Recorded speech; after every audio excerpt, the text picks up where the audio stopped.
Hello guys, good morning. তো দেখো, তোমাদের সাথে আবার একটা ভিডিও শেয়ার করার জন্য কিন্তু চলে এসেছি। আর সকালে কাজ শুরু করার আগেই আমার অবস্থা এই হয়ে গেছে, কারণ এই বড়িগুলো এখন সব লাট দিলাম। আর ওদিকে দেখো, বড়ি দেওয়া কিন্তু শুরু হয়ে গেছে। আজকের ওয়েদার খানা না অতটা ভালো না, আমার তো এখন আসলে মেঘলা মেঘলা রোদ্দুর রোদ্দুর এরকম উঠছে। তো দেখা যাক কি হয় শেষ পর্যন্ত। তো চলো তাড়াতাড়ি করে কাজ শুরু করি, কারণ বড়ি দেওয়া কিন্তু অনেকক্ষণ আগে শুরু হয়ে গেছে। তো দেখো গাইস, ফাইনালি কিন্তু বড়ি দেওয়া চলছে। এখন সবে অর্ধেক বড়ি দেওয়া হয়েছে, আর অর্ধেক কিন্তু এখন ওই যে সবাই বড়ি দিচ্ছে। পিসি গেছিল, আবার এসছে। আর আমি এখন বসে পড়েছি, জল খাচ্ছি। তো গরম লাগে, প্রচন্ড কষ্ট হচ্ছে। যা গরম পড়ে গেছে, আর তার মধ্যে জল ছাড় না কিছু খেতে ইচ্ছা হচ্ছে না। আমাদের শুধু জলই খেয়ে, শুধু জলই খেয়ে। কিন্তু এক বোতলের এতক্ষণ জল খাওয়া কিন্তু হয়েও গেছে। আর আমার অবস্থা দেখে বুঝতেই পারছো, খুব শোচনীয় অবস্থা আমার। তো চলো, দেখো গৌতম কিন্তু টিন ফিনটা সরিয়ে দিচ্ছে। আর বসে থেকে কাজ দিই, রাতের জল কাজ বাজটা শেষ করি, তারপরে দেখি কি করা যায়। তো দেখো, বড়ি দেওয়া শেষ করে কিন্তু আর যে স্পেশাল মা তৈরি করেছিল ডালের বড়া। এর মধ্যে কিন্তু আগের দিন নিরামিষটা তৈরি করেছিল, যে পেঁয়াজ দিয়ে হেভি টেস্ট হয়েছে। সেই জন্য না ভাত খাওয়া কিন্তু আমার হয়ে গেছে, তারপরেও বড়া খাচ্ছি বসে বসে। আর বড় তোমার একদিন বাড়িতে ট্রাই করতে পারো, দারুণ খেতে লাগে, দারুণ। শুধু শুধু খুবই ভালো লাগে, মুড়ি টুড়ি ভাতটা সব কিছুর সাথে জাস্ট পুরো জমে ক্ষীর হয়ে যায়। আর বেশি গল্প করার টাইম নেই, এটা খেয়ে নিয়ে বই ঢালতেও, কারণ বড়িও উঠে গেছে। রোদের যা তাপ, মনে হচ্ছে কি আর বলবো, মানে পুরো অবস্থা খারাপ হয়ে যাবে আজকে। তো যাই হোক, তাতে চলো বইটা ঠেলে আসি। তো দেখো বন্ধুরা, বড়ি ঢালা তো অলমোস্ট কমপ্লিট হয়েই এসছে। ঠিক আছে, চালের বড়ি সব ঢালা হয়ে গেছে, শুধু নিচের এই কটা বড়ি বাকি রয়েছে। আর এখন ঢোকানো হবে ঝাঁপ।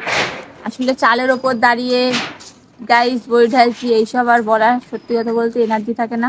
তো এখন ছাওয়ার তলায় বসে বসে একটুখানি বলছি, কারণ এখন গৌতম এই বড়িগুলো ঢালবে। বেচারা, কি আর করা যাবে বলো, কিছু করার নেই, প্রচন্ড কষ্ট হচ্ছে। এখন বই কটা ঢেলে নিয়ে তারপরে ঢুকিয়ে কাজটা একটু ফাঁকা হবে। তারপরে আবার তোমাদের সাথে ঘরে গিয়ে কথা বলবো। আজকে মাসিরও প্রচুর তাড়া রয়েছে, কারণ মাসি এসআইআর করে জীবনটা পুরো খালি হয়ে গেল। এ কবে যাবে ভগবানই জানে। এই নিয়ে 3বার যাওয়া হয়ে গেছে, আজকে আবার ডাক পড়েছে। তাই এখন তাড়াহুড়ো করছে। ওই জন্য মাসির তালে তালে আমরাও তাড়াহুড়ো করছি, তাড়াতাড়ি করে টিন ঢালতে হবে, মাসি মেজে দিয়ে তারপরে যাবে। তো তাতে চলো, এই কটা রয়েছে ঢেলে দিই, ওনাকেও ফাঁকা করে দিই, আমরাও ফাঁকা হয়ে যাই, তারপরে ঘরে গিয়ে নিশ্চিন্ত মনে বসে কথা বলবো। চলো।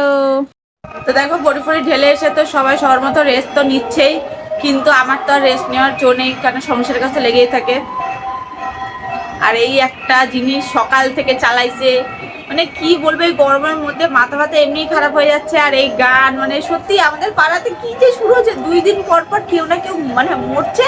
আর নয়তো কেউ মরেছিল, তার বাৎসরিক কাজ হচ্ছে। আমাদের বাড়িতে 2 দিন আগে অনুষ্ঠান হয়েছিল, কিন্তু আমরা কিন্তু মাইক ফাইক কিছু লাগাইনি, আমাদের জাস্ট রাত্রিবেলাতে অনুষ্ঠান হয়েছে। এত আওয়াজ আর নিতে পারছি না, তো কি আর কথা বলবো তোমাদের সাথে।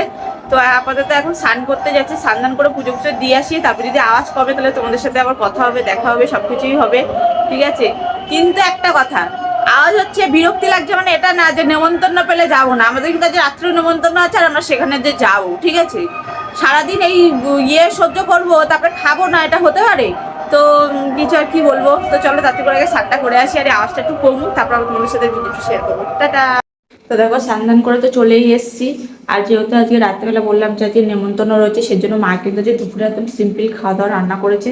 তো চলো দেখা যাক মা কী কী রান্না করেছে। ভাত তো করেইছে, তার সাথে কিন্তু এখানে করতেছে, দেখি ও মাই গড, পটল ভাজা। আর তার সাথে কিন্তু চাকা চাকা আলু ভাজা। চাকা চাকা আলু ভাজা একটা খেতে না আমার পুচকু খুব ভালোবাসে, মানে এই শুধু যদি দেখে যে আলু ভাজা করেছে, তাহলে শুধু আলু ভাজাই হয়তো খেতে থাকবে, ওই দিয়ে ভাত খেয়ে নেবো, ওর আর কিছুই লাগবে না। আর তার সাথে কিন্তু করেছে একটা সুন্দরই দেখো ট্যাংরা মাছ ভাজা, তার সাথে আবার পাশে কিন্তু আলু ভাজা করেছে। দেখো, মাছের সাথে কিন্তু যে কোনো জিনিসই ভাজা দেওয়া যায়, ঠিক আছে। যে কোনো জিনিস বলতে মানে যেগুলো ভাজা খাওয়া যায় আর কি, যেমন এই আমাদের যেরকম মাঝে মধ্যে মূলো দেয়, শিম দেয়, আলু দেয়, তারপরে আরও অনেক কিছুই দিয়েই করা যায়। তো ওই পাতে ভাজা যে ভাজাগুলো খেতে কিন্তু দারুণ লাগে। তো চলো, এই হচ্ছে আজকে একদম সিম্পল মেনু, যেহেতু রাত্রে অনুষ্ঠান রয়েছে, সেজন্য মা আর বেশি হ্যাবাজিবি রান্না করেননি। তো চলো তাতে করে ভাতটা খেয়ে নিই, মানে প্রচণ্ড যেটা খিদে পেয়ে গেছে। তো চলো। তো দেখো, আজকে কিন্তু মহারাজের আবদার হয়েছে যে তাকে নাকি আজকে ভাত খাইয়ে দিতে হবে। মাঝে মধ্যে এরকম করে, কেন কি জানি।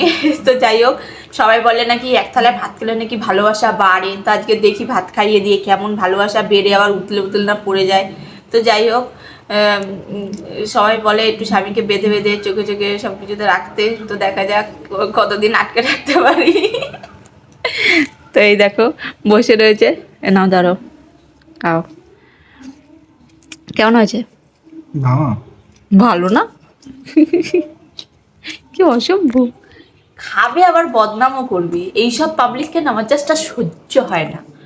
মানে এরা এমন নিজেকে এমন ভাবে যে সব কিছু পারে, কিন্তু এমন মানে কি আর বলবো, সহ্য হচ্ছে না। যাই হোক, তো রান্নাটা সব কিছু তোমাদেরকে আগেই দেখিয়ে দিয়েছি। তো চলো বেশি বকবক না করে তাড়াতাড়ি করে খাওয়া দাওয়া শেষ করি।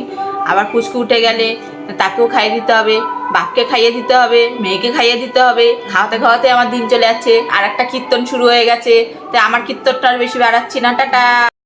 তো দেখো গাইস, দুপুরবেলা তো খাওয়া দাওয়া হয়ে গেছে, আর এখন হয়ে গেছে বিকেল। তো বসে বসে না অনেকক্ষণ ধরে মানে আইসক্রিম খাওয়ার খুব ক্রেভিং হচ্ছিল, কারণ যে পরিমাণে গরম পড়েছে এখন তো আইসক্রিম ছাড়া কিছু খাওয়াই যায় না। তো গৌতমকেও সবাইকে বলছিলাম যে আইসক্রিম আনতে, আইসক্রিম, কিন্তু দুর্ভাগ্যবশত রোদের জন্য কেউ বাইরে যেতেও চাইছিল না। আর কেউ যে আইসক্রিম নিয়ে আসবে সেটাও আজকেরাই দেখে দেখে আসছে না। তো হঠাৎ করে আইসক্রিম অর্ডার করে দিয়েছিলাম ফোন দিয়ে, আর এখন সেটা অলরেডি চলেও এসছে। তো গৌতম গেছে নিচে সেটাকে আনতে, নেনে করে 4-5 মিনিটের হয়ে গেছে, তো হয়তো এখনই চলে আসবে। তো দেখো ফাইনালিও আইসক্রিমটা নিয়ে চলে এসেছে।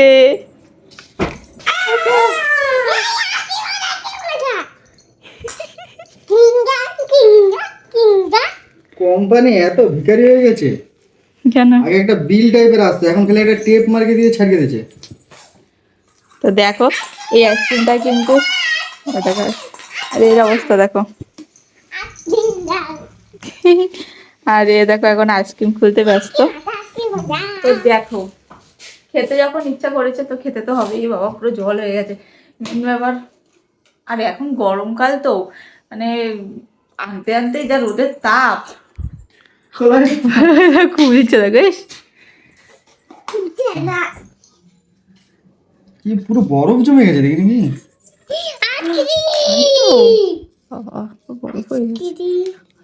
হ্যাঁ তুই আরো চিল্লা, তুই আরো জোরে জোরে চিল্লা। এই অল্প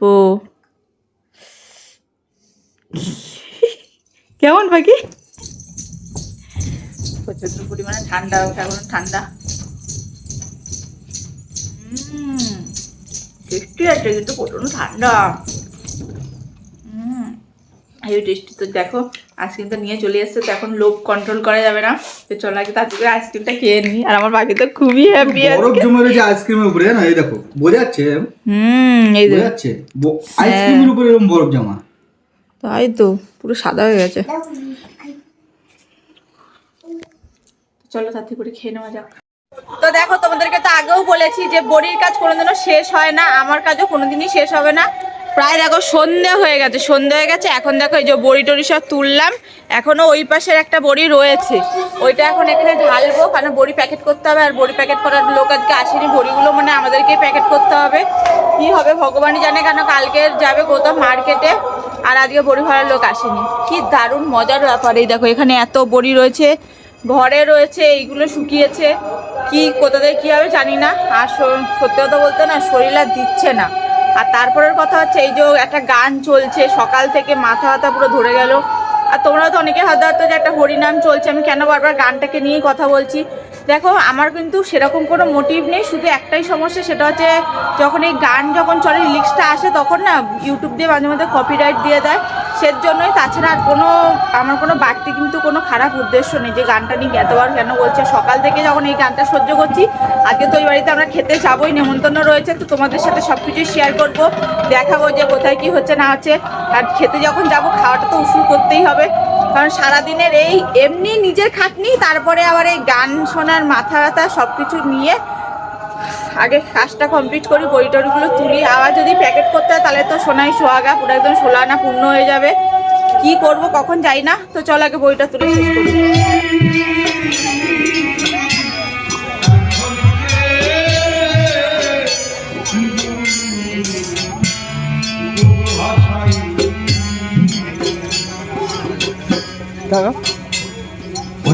কত মাহাত্ম্য আছে সেটাই বোঝার চেষ্টা করছি। চাউল যখন না ছিল ঘরে। দেখো ফাইনালি কিন্তু নাম কীর্তন শোনার পরে আমরা এখানে খেতে বসে গেছি। আর খাওয়ার প্রথমেই ছিল কিন্তু ডাল, আর ডাল দিয়ে খেতে না খেতে কিন্তু চলে এসছে আলু। আর আলু খেতে খেতে তো আমার বর আর আমি দিনকে দিন আলুর মতনই হয়ে যাচ্ছি। আর তারপরেই কিন্তু চলে এসছে এখানে মাছ। আর এখানে দেউনিটা কিন্তু একদমই ভালো না, চেয়েছিলাম একটা বড় পিস আর দিয়ে গেছে একটা ছোট পিস। তো দেখো খাওয়া দাওয়া করে কিন্তু ফাইনালি বাড়িতে চলে এসেছি। আর পাড়ার মধ্যে ভিডিও করতে না কেমন একটা অকওয়ার্ড লাগে, মানে কেমন লজ্জা লজ্জা লাগে। তো সেরকম ওর জন্য কিছু ভিডিও করিনি। তো যাই হোক না কেন, জমিয়ে তো খাওয়া দাওয়া করলাম, করে কিন্তু এখন বাড়ি চলে এসেছে। আর অনেকটাই রাত হয়ে গেছে, এখন কিন্তু প্রায় 11টা বাজে।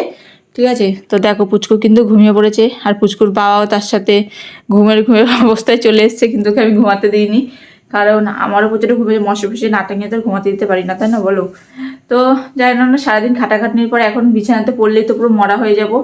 তার জন্য বলছি ভিডিওটা এখানে শেষ করছি। আর তোমাদের ভিডিওটা কেমন লাগলো সেটা কিন্তু অবশ্যই কমেন্ট করে জানিও। যদি ভালো লাগে তাহলে একটা করে লাইক আর চ্যানেলটাকে সাবস্ক্রাইব করে দিও। টাটা।